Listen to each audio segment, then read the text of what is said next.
Hey, what's up? What's happening? What's going on? What's good? It's Elizabeth from SugarHero, your baking BFF, and today we are making my favorite chocolate cupcake recipe. If you are looking for just the classic chocolate cupcake, this is it. It's moist, it's tender, it domes beautifully, and best of all, it pairs with basically any frosting flavor. I think if you try it, you're gonna love it, and I can't wait to show you how to make it. Here we go. The first thing to do is preheat your oven to 350 degrees. This recipe makes 24 cupcakes, so fill your cupcake pans with paper liners or whatever you're using. So we're gonna start by mixing the wet ingredients and the dry ingredients separately. So for the wet ingredients, whisk together some buttermilk and some sour cream.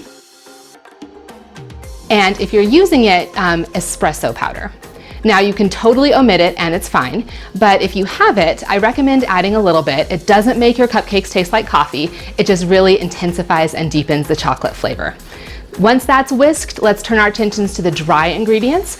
We're going to sift together flour, cocoa powder, baking soda, and salt. You definitely don't want to skip the sifting step because cocoa powder tends to become lumpy as it sits in the cupboard in its container. And if you don't sift it or whisk it really well, then you will have those cocoa powder lumps in your finished cupcake and it's not good. So sift those together and set both of those things aside. Now the third part of this recipe, we're combining room temperature butter, I like to use unsalted, and granulated sugar and brown sugar. Put all of those in the bowl of a stand mixer fitted with a paddle attachment and beat them for 3 to 5 minutes just until it's lightened in color and super creamy. If you don't have a stand mixer, you can use a hand mixer and you just might need to increase the time a little bit to compensate because they're not quite as powerful. After the butter and the sugars are light and fluffy, add the eggs one at a time. Give a little space in between each addition to make sure that the egg gets really incorporated. And then after the eggs are mixed in, go ahead and add the vanilla extract.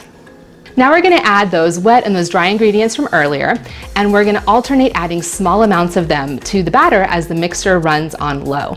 And this just helps incorporate them really gradually so that you get a perfect texture in your finished cake. So start by adding about a quarter of the dry ingredients, just gently mix it in there, and when you see just a few streaks of flour remaining, add about a third of the buttermilk mixture. And just keep doing this back and forth, starting and ending with the dry ingredients until you see just a few streaks of flour. Now at that point, stop the mixer because you have to do the rest by hand.